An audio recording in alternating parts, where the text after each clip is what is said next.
If you feel like your bank account is playing a complicated game of hide and seek with your salary, even when the news tells you the economy is strong, well, you are not alone. Not at all. Welcome to Income After Hours, the show where your time after work can change your future. This is the deep dive, and today we are tackling what we're calling the invisible squeeze. It's that frustrating modern feeling where you're doing everything right, you're working hard, your income is steady, but it just doesn't seem to translate into actual tangible financial security. Exactly. It feels like you're running on a treadmill that's just getting faster. So we've really dug in for this one. We've taken a comprehensive, hard look at the current financial landscape for workers. Our source stack for this deep dive is it's pretty broad and authoritative. Where are we pulling from? We're pulling data from the Kaiser Family Foundation, that's KFF, on the crushing weight of healthcare burdens. Okay. We've got research from DeloitteandReviews.org on what you could call digital cost leakage, all those little subscriptions. The silent killers of the budget. They really are. And then we have some critical labor research from Human Rights Watch and TransUnion, and that gets into the true volatility and, frankly, the precarity of the modern workforce. So our mission today isn't just to throw a bunch of numbers at you. It's to connect the dots. That's the key. We want to connect those big, sometimes confusing macroeconomic trends. You hear about inflation, national wage growth, and connect them to the day-to-day anxiety that you actually feel when you look at your budget. It's about answering the question, why does financial freedom feel so out of reach today? We're going to pinpoint the exact pressure points where your financial growth is being squeezed. And it's not just one thing, right? These pressure points are both structural, like, the insane cost of housing. Absolutely. And they're also psychological, things like the insidious nature of comparison culture that we're all swimming in. That's such a crucial distinction, and that's actually where we're going to start. Yes. We're starting with the feeling of financial stress, this phenomenon people are calling the Vibecession, because that emotion, that feeling, is driving real behavior. And then we're going to spend the bulk of our time unpacking these specific, quantifiable, and, frankly, non-negotiable costs that perfectly justify that feeling. After that, we'll get into the high-risk reality of today's modern work structures. Okay, let's do it. Let's unpack this idea of the Vibecession. I love the term because it feels so accurate. It tries to reconcile what we hear on the news with what we see in our lives. Walk us through that paradox. The paradox is, it's pretty striking when you look at it. A Vibecession basically describes an economy that, on paper, is objectively strengthening. So low unemployment, wages are going up, that kind of thing. Exactly. We see low unemployment and, for many sectors, increasing real wages. But, and this is the key part, it's paired with this persistently low, sometimes even negative, consumer sentiment. People just don't feel good about it. In essence, yeah. People feel like they are living in a downturn, or at least still recovering from one, even when the data that economists track suggests a pretty robust improvement. That tension, that disconnect is so incredibly relatable. You hear a report saying the job market is booming, and then you look at your bank account after paying rent, and the numbers just don't.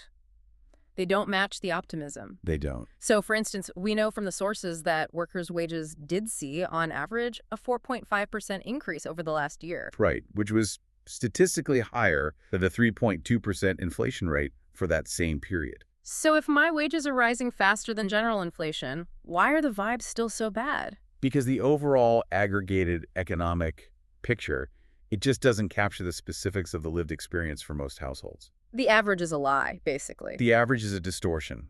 The sources really emphasize that this negative sentiment is fundamentally driven by the relentlessly high, non-negotiable costs of essentials. The things you can't say no to. Exactly. We are talking about the items you cannot simply choose to stop buying. Your utilities, groceries, housing, and just the general cost of maintaining a family. So if my rent went up 15% last year and my wage only went up 4.5%, that overall 3.2% inflation number is completely meaningless to my family budget. It's worse than meaningless. It's misleading. While real wages were climbing during the recovery, the sources noted that even as recently as September 2025, we saw a slight uptick in inflation combined with a marginal decrease in real wages. So you're falling behind again. You're forced back into a constant state of defense. It's this exhausting month-to-month battle against rising baseline costs where your paycheck just gets eaten up by essentials that validates the lived experience over these abstract economic growth metrics. The anxiety is completely rational. And what's particularly fascinating about this vibe session idea is that the sources suggest this negative feeling isn't just, passive anxiety, it's active. It can actually change the outcome of the economy itself. Oh, it absolutely can. It makes the perception a self-fulfilling prophecy. How does that work? Well, think about it. When households feel uneasy or uncertain about their financial future, even if GDP growth is ticking up, they naturally pull back. You stop spending on the fun stuff. You cut back on discretionary spending, you hold off on major purchases like a new car or a home renovation, and then businesses, seeing this consumer reluctance, they might postpone their own investments or new hiring. So the whole thing slows down. The whole cycle happens based on the vibe of uncertainty rather than a concrete, measured economic downturn. So the economy slows not because the numbers dictated it, but because people felt insecure enough to stop participating as aggressively. That puts a lot of power in our collective emotional state. So if these structural costs are driving the vibe session, we have to talk about the psychological costs of constant comparison. And that brings us to this other term, money dysmorphia. Money dysmorphia is a crucial concept for understanding modern financial anxiety. It's a bit of a clinical-sounding term, but it basically defines a distorted perception of your own financial status. So you feel broke even when you're not. Exactly. It causes individuals to feel profoundly insecure or behind, even when, by objective measures like their savings or their income, they're actually doing quite well. It's anxiety about money that doesn't track with reality. I think everyone listening can identify with this feeling on some level. It feels like the modern, hyper-accelerated, and, digitally weaponized version of keeping up with the Joneses. And that word acceleration is key. The comparison culprit is clearly social media. Platforms like Instagram, TikTok, they provide this constant curated stream of idealized and, let's be honest, often fabricated lifestyles. It's not just seeing your neighbor's new car anymore. No, it's seeing 1,000 strangers' vacations, new houses, and designer clothes every single day. And the critical finding here is the sheer volume of exposure. The research shows people are spending, on average, about 2 hours per day absorbing these portrayals. 2 hours a day, that's 14 hours a week. It's a part-time job dedicated to comparing your reality, your bills, your unglamorous savings account to someone else's highlight reel. And I'm guessing the data shows this is hitting younger generations the hardest, right? The ones who grew up with this constant digital comparison. That's absolutely correct. We see extremely high rates of this financial anxiety among young adults. Nearly half of Gen Z, that's 45%, and millennials, at 46%, report being preoccupied or even obsessed with the idea of achieving significant wealth. So they're incredibly ambitious. Very ambitious. Yet despite that intense drive for financial success, a huge percentage of them, 43% of Gen Z and 41% of millennials, still report feeling financially insecure. That massive psychological gap between ambition and the feeling of security, that's the dysmorphia right there. That's the core of it. And we have to ask, what is the ultimate impact of this anxiety on their actual financial behavior? You would sort of assume that if you feel behind, you'd be saving fanatically to catch up. Right. You'd think the fear would be a motivator, but the research suggests it's a much more complicated reality. It really is. The studies show that 82% of those who exhibit signs of money dysmorphia feel they are significantly behind financially. It's a powerful feeling. Okay. But then, when researchers actually looked at their objective savings, they found the dimorphic group often had higher than average savings. For example, 37% had over $10,000 saved, and 23% had over $30,000 saved. Wait, say that again. The people who felt the most insecure were actually saving more than average. In many cases, yes. This confirms the subjective panic is completely decoupled from their objective financial stability. That is genuinely incredible. They are objectively stable but subjectively panicking. But here's my question, and I think we need to push on this a bit. If this anxiety is driving some people to save $30,000, doesn't the dysmorphia counterintuitively lead to a positive financial outcome for at least a portion of that population? That is a brilliant point, and the data supports a really nuanced answer. For some, yes, the anxiety is a motivator. They save aggressively because they have this deep fear of poverty or fear of not reaching that idealized status they see online. Okay, so it can work. It can.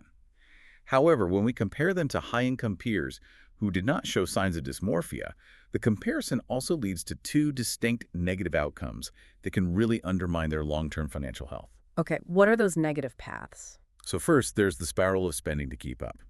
The pressure to maintain a certain image, the vacations, the clothes, the dining out. It means that despite having a high income, their consumption just rises to meet those perceived needs. Lifestyle creep on steroids. Exactly.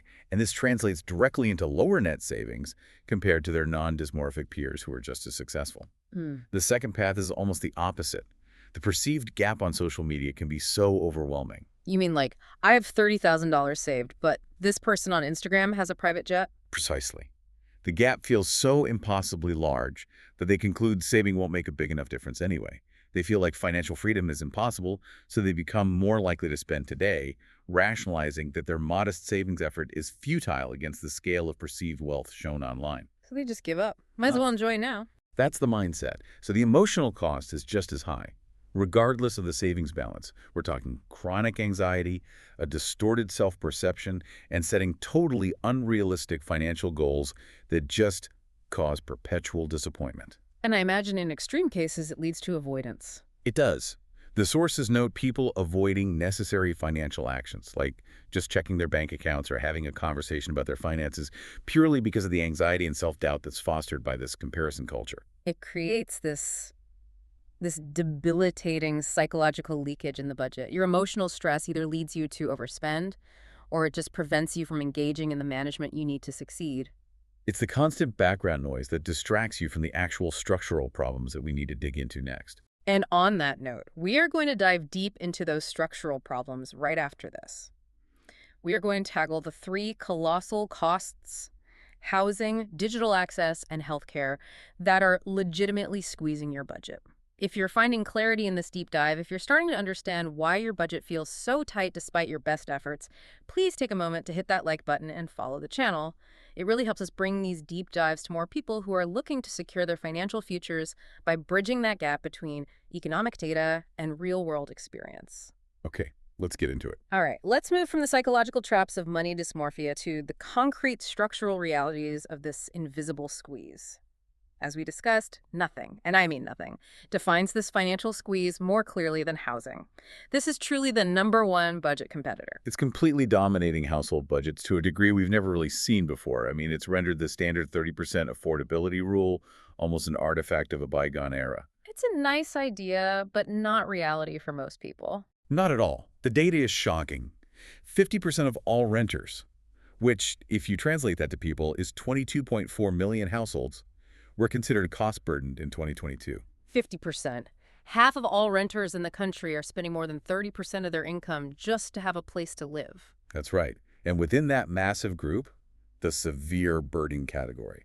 That's where you see just how far past the breaking point many have been pushed. So what's the definition of severely cost-burdened? That's when you're spending over 50% of your income on shelter. And 12.1 million renter households fell into that category. 12 million. 12.1 million. It's a record high. That represents an increase of 1.5 million severely burdened households just compared to 2019 before the pandemic. Just think about that for a moment. If half your income is gone before you've paid for food or transportation or your utilities, there is virtually no room for savings or debt repayment or a surprise medical bill. It's not a budget. It's a constant state of financial triage. You're just trying to stop the bleeding every month. So we have to ask, how did we get here? This isn't just about the inflation we've seen in the last couple of years. This feels like a multi-decade structural failure. Oh, it is. It's about wages completely failing to keep pace with property appreciation. If you look at the historical gap between the year 2000 and 2020, the real house price index, it grew by a staggering 65%. 65%. The real rent index grew more moderately, but still significantly, by 20%.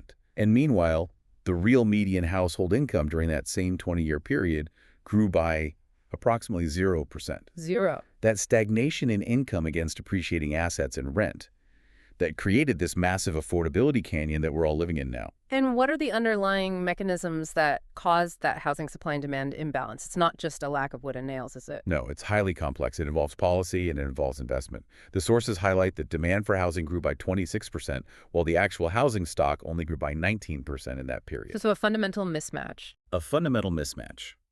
The structural issues involve things like overly restrictive local zoning laws that prevent the construction of high-density housing where people actually want and need to live. It's hard to build apartments. It's very hard. It involves lengthy, expensive permitting processes that just make construction slower and more costly. And then there's the other side of it.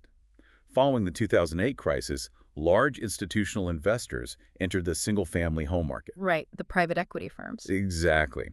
They started converting what would have been starter homes for families into long-term rentals, which further constrained the supply available for first-time buyers and, of course, pushed rental rates higher. So it's a policy-driven scarcity combined with the financialization of a basic human need. That's a perfect way to put it. And when half your income is consumed by shelter, every other necessity gets squeezed: food, transportation, and, crucially, your mental health. The connection between financial strain and mental health is just inescapable here. Oh, the research is crystal clear. Financial security is a mental health imperative. There were studies comparing individuals who were receiving rental assistance to those who were stuck on long waiting lists for that same assistance. And what did they find? They found a statistically significant difference in well-being. The individuals who were waitlisted were 1.67 times more likely to report severe psychological distress compared to those who actually received the help. So just the act of reducing that financial pressure. The simple reduction of financial pressure on the most basic necessity has a measurable, immediate, and positive impact on human psychology. That is such a powerful finding. It shows that policies that reduce cost burdens aren't just economic aid, they are public health interventions. Are the solutions that are mentioned by our sources, are they addressing the scale of this problem? They're trying. They're attempting to address the supply side, but it's incremental. The sources mention the growth of accessory dwelling units, ADUs, small in-law suites or backyard cottages. Right, building on existing land. Exactly, using existing land more efficiently. Modular housing, which can speed up construction time, is also cited. And then there's the large-scale effort of converting underutilized commercial spaces, like empty offices or retail centers, into residential units. Which makes a lot of sense post-pandemic. It does. But while these are all promising, the current efforts are still playing catch-up against decades of underbuilding and these huge regulatory barriers. Okay, so let's transition now from the physical roof over our heads to what is now the non-negotiable, essential digital floor we all stand on. This is another baseline cost that basically didn't exist 25 years ago, but which is absolutely necessary for economic and social participation today. This digital floor is where a lot of invisible budget leakage happens. We calculated the average monthly cost for just the essential telecom services. So that's home internet, your mobile phone, streaming services, and cable TV for those who still have it. The figure is genuinely startling. What are we talking about? It's $272.90 on average per month. $273 a month. That puts the lifetime cost of just staying digitally connected over 60 years at nearly $200,000. Assuming no future price increases, which is a big assumption. You're essentially financing a small home just to stay online. It's a mortgage. And if we break that down, home internet averages $69.43 per month, and your mobile phone service, which is arguably the most essential utility today, averages $60.96 per month. And even for those who have cut the cord. Right, even if you ditch cable, the cumulative effect of all those streaming subscriptions is substantial. And that brings us to the fusion of a structural cost and behavioral leakage, what you called the subscription creep. The convenience of these services is actively sabotaging our budgets. That's exactly right. The subscription model is designed for frictionless payment and passive accumulation. It's hard to notice a $15 charge here or there. You just set it and forget it. But then you multiply that by 5 or 10, and you realize you have this significant cumulative leaky budget. The sources highlight that the average household currently pays for 4 different streaming video-on-demand services. 4 services. That stack costs about $61 per month, and that itself is a $13 increase from the year prior, even though the average number of services people have hasn't changed much since 2020. So the companies are just raising prices. Providers are simply increasing prices and cracking down on revenue leakage like password sharing, and they're passing that cost directly to the consumer. It's death by 1,000 cuts, all enabled by the shift to a recurring monthly bill. But let's look at the functional impact of these costs, especially when it comes to the digital divide. The sources brought up a very crucial point here. Not all screens are created equal. This is a critical insight into economic equity. Many lower-income households, trying desperately to manage that high baseline cost, they choose to rely solely on a smartphone for their internet access. They see it as a cost-saving measure compared to a full home internet and computer package. Right. However, studies show that relying solely on a smartphone for your connectivity is negatively associated with what we would call more serious or complex internet uses. And what constitutes a serious use that a small screen gets in the way of? Well, anything requiring significant data input or complex navigation or critical review, this includes effective job searching on complicated platforms. Oh yeah, try filling out a Workday application on a phone. It's a nightmare. It's nearly impossible. It also includes complex bookkeeping for a small business or your gig work, filling out detailed government or loan forms, or accessing comprehensive patient portals for healthcare management. Things that require you to see a lot of information at once. Precisely. The experience of trying to navigate a multi-page PDF application or a complex tax portal on a small screen often creates a level of frustration that just becomes a functional barrier. The finding is clear. Home computers are significantly associated with these more serious functional uses. So for households that lack a dedicated computer setup, the limited screen size and functionality actually hinder their ability to use the internet for economic advancement. It's an invisible technological barrier built on cost savings. It's a poverty trap, anyway. That's a key piece of knowledge for our audience. You aren't just saving money by foregoing a computer, you are potentially sacrificing economic opportunity. Now, let's talk about the final colossal cost driving instability: healthcare. The premiums alone represent a massive chunk of potential income. They represent a monumental structural cost. KFF's 2024 Employer Health Benefits Survey provides the benchmark data here, and the numbers are just staggering. Give it to us. The average annual premium for employer-sponsored health insurance is $8,951 for single coverage. Okay, nearly 9,000. But for family coverage, the average annual premium is a prohibitive $25,572. $25,572. Let's just pause on that number. If you are a dual-income family struggling to build wealth, you have to realize that nearly $26,000 of your potential savings or investment capital is being consumed annually just by the barrier to entry for healthcare coverage. And that cost is not static. It's not sitting still. It is actively outpacing your income gains, which fuels this structural squeeze. So it's getting worse every year. Over the last year, average single premiums rose 6% and family premiums rose 7%. And as we noted earlier, workers' wages only increased by 4.5% during that same period, and inflation was 3.2%. So health costs are structurally built to increase faster than our incomes and general inflation. That's right, which means they consume a greater share of your household resources year after year after year. And who carries that burden depends a lot on where you work, which introduces a disparity we need to look at. That's right. The financial burden is disproportionately higher for employees at small firms. Covered workers in small firms contribute a much higher percentage of the total premium for family coverage. We're talking 33%, compared to covered workers in large firms, who contribute only 23%. So you pay a 10% penalty just for working at a small business? That's a massive financial strain on those employees, who may already be earning less than their large firm counterparts. And it creates a significant competitive disadvantage for small firms trying to attract and retain talent.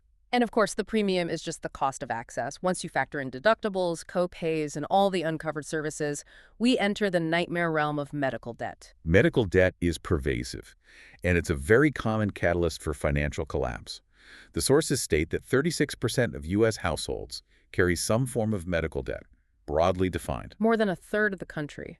And when households report struggling to pay their bills, medical bills are consistently cited as the primary and most destructive cause. But the sources also point out something really critical. Relying solely on credit reports severely underestimates the true scope of this debt crisis. Tell us more about these hidden collections. This is a crucial finding that exposes a huge blind spot in how we track debt.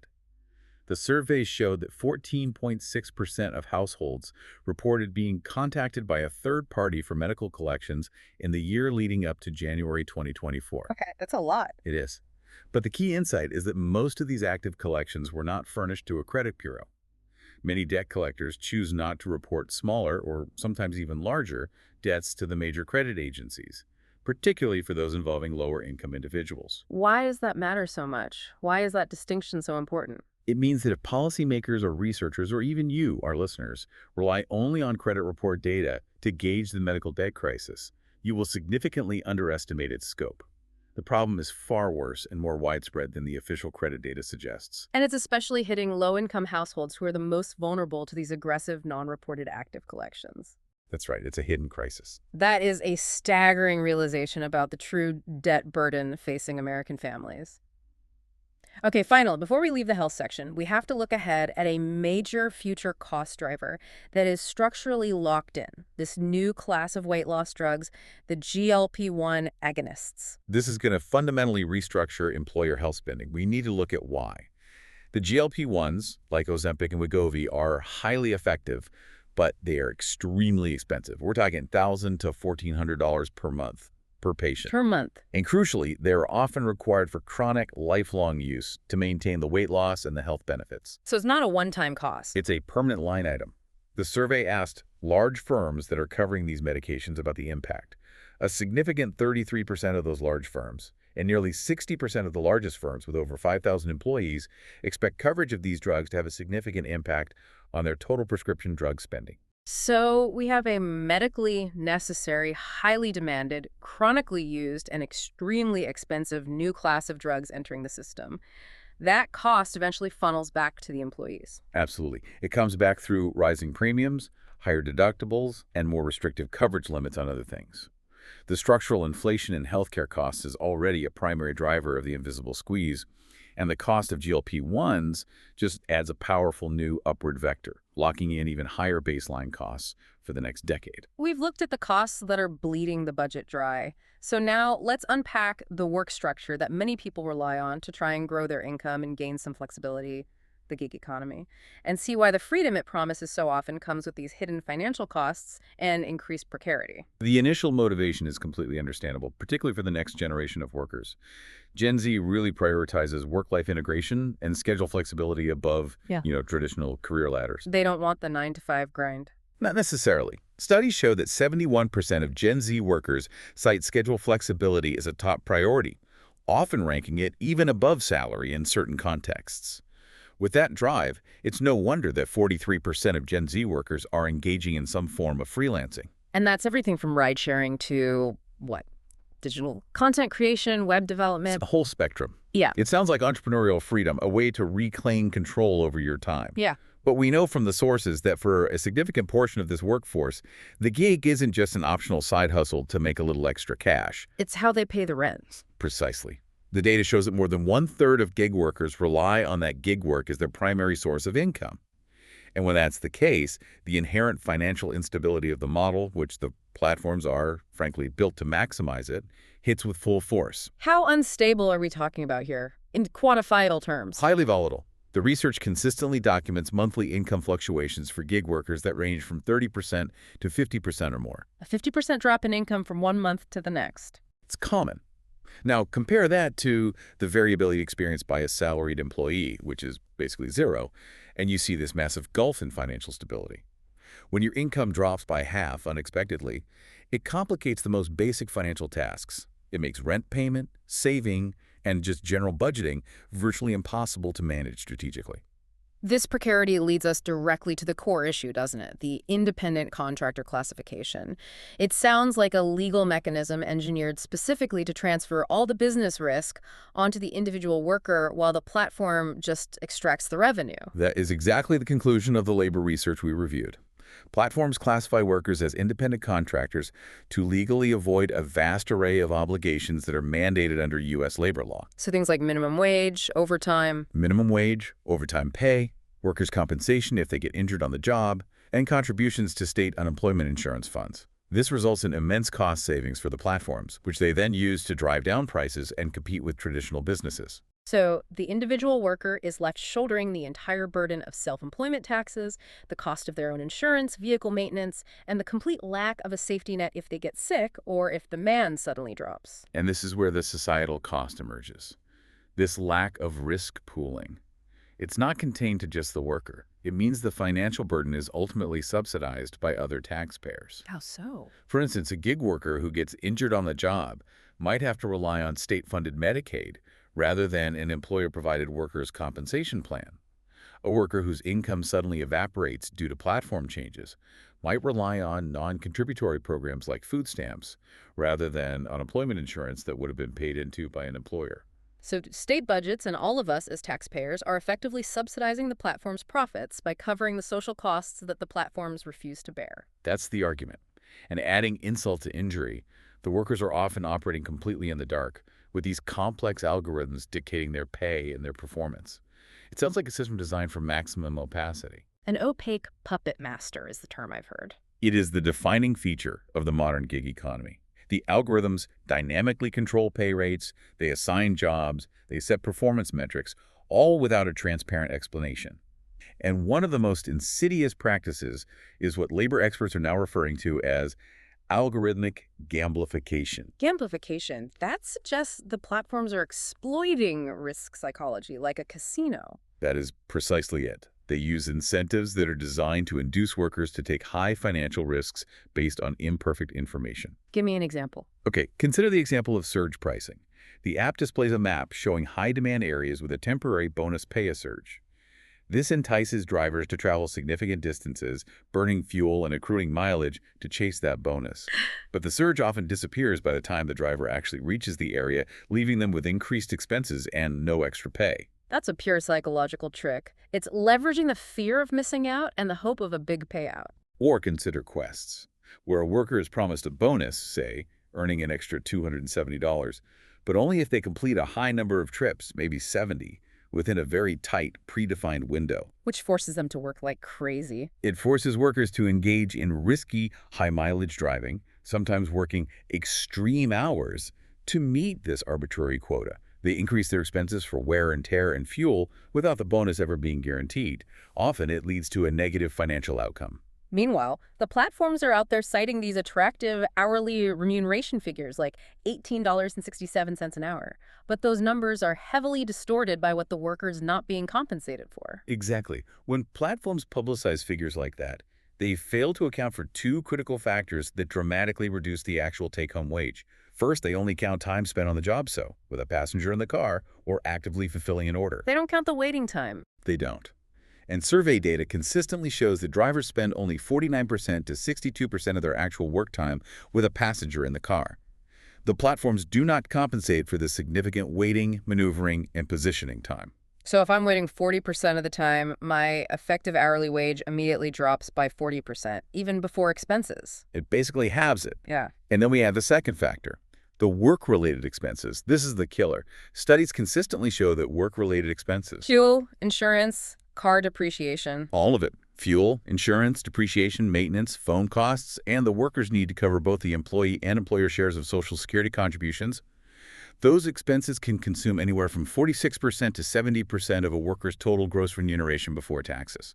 Let's put that into perspective for the listener. If a platform says a driver averages $25 an hour and 50% of that is consumed by expenses, that driver's effectively earning $12.50 an hour. And that's a gross figure that still doesn't factor in the waiting time or income taxes. Correct. The actual net take-home wage, after you account for waiting time and work expenses, is frequently close to or even below the standard minimum wage, and certainly far below what would be considered a living wage in high-cost areas. This model systematically underpays the cost of labor while masking that reality behind these glossy gross pay statistics. It seems like regulators are finally starting to catch up to this model and are trying to mandate greater financial security in some key areas. Yes, there is significant movement in state and local policy. We are seeing interventions that are specifically designed to claw back some of that transferred risk. Like where? A major example comes from Massachusetts, which is now requiring transportation network company drivers to be paid at least $32.50 per hour while they are actively en route or transporting passengers. That starts in August 2024. So that directly addresses the problem of uncompensated time and low effective hourly rate. It does. And then you have the issue of the lost safety net, like unemployment insurance. What's happening there? That is being addressed through retroactive settlements, which essentially acknowledge the fundamental misclassification of the workers. For instance, settlements in New Jersey and New York have mandated that major platforms like Uber and Lyft make retroactive and ongoing contributions to state unemployment insurance funds. That's a huge deal. It's a critical step because it recognizes that these workers are functioning as employees and deserve access to that core safety net. It shifts the cost back to the platforms and away from the worker and the general taxpayer. These countermeasures are vital because they force the flexibility of gig work to come with at least a foundation of financial stability. Okay, so that was a lot. So let's try to synthesize the massive amount of information we've unpacked here. The core takeaway, I think, is that the chronic anxiety listeners feel that Vibecession and money dysmorphia. It's a completely rational response rooted in structural reality. It's not just in your head. No. Yeah. Key baseline costs, housing, healthcare, and even that necessary digital floor we talked about, are rising faster than traditional income stability can possibly keep up. We've basically identified the perfect storm. You've got structural leakage, where these high, unavoidable costs bleed your budget dry. Combined with psychological leakage, where the social media comparison culture just exaggerates the feeling of failure and pushes you to spend more or give up. So financial security in 2024 and beyond requires fighting this leakage simultaneously on both the psychological and the structural fronts. And this is where we shift the focus from just identifying the problem to actionable control. Knowing the precise nature of the squeeze is the absolute first step toward reclaiming your financial status. So to break free from money dysmorphia and this structural squeeze, the focus has to be on contentment and gaining realistic, measurable control over your own financial status, not based on someone else's highlight reel. Right. And the first practical action there is contentment. You have to recognize the immense emotional and potential monetary drain that's caused by constant comparison. We saw that nearly half of young adults feel insecure even when their savings are objectively stable. So you must consciously limit your exposure to social media content that fosters financial comparison. When you see an idealized, curated life, you have to remind yourself that you are observing a business marketing itself to you, not a reality you must match. Comparison is the ultimate thief of joy, especially in finance. And the second and most immediate action is cost control. You need to audit those sneaky recurring costs that form the digital floor and that subscription creep. We found that essential telecom services alone cost nearly $273,000 a month. That's real money. Go through your bank statements right now, tonight, and identify every single automated subscription, every redundant streaming service, or an overly expensive phone plan you don't need. Every single dollar saved by cutting this structural leakage is a dollar that you can proactively allocate to your own growth. And that dollar available for growth is powerful because of a force that is much, much stronger than lifestyle creep. And that's compounding. Absolutely. Think about the long-term cost of that leakage versus the power of intentional saving. We analyzed a hypothetical scenario using data on an average annual work bonus, which is about $2,503 bonus. Okay. If you simply saved a single $2,503 bonus one time and you let it grow untouched for 10 years at a modest 8% return, you end up with $5,404. So you more than double your money. That's solid, but it's not life-changing. It's not. Now, consider the alternative. Imagine you fend off lifestyle creep, maybe by successfully auditing and cutting back on those digital subscriptions, and you funnel that money into savings. If you save that same $2,503 annually for 10 years, consistently prioritizing that automatic savings goal, the difference is astronomical. What are we looking at? That initial amount, saved annually and compounded over 10 years, grows to an estimated $459,156. Wow. The difference highlights the reality. The fight for financial freedom isn't won by chasing impossible wealth standards on social media. It's won by fending off lifestyle creep and prioritizing automatic incremental savings. That is how you compound your way out of the invisible squeeze. That's the path. If this deep dive helped you see the cracks in your financial foundation, and if it gave you a clearer view of why things feel so tight, let us know.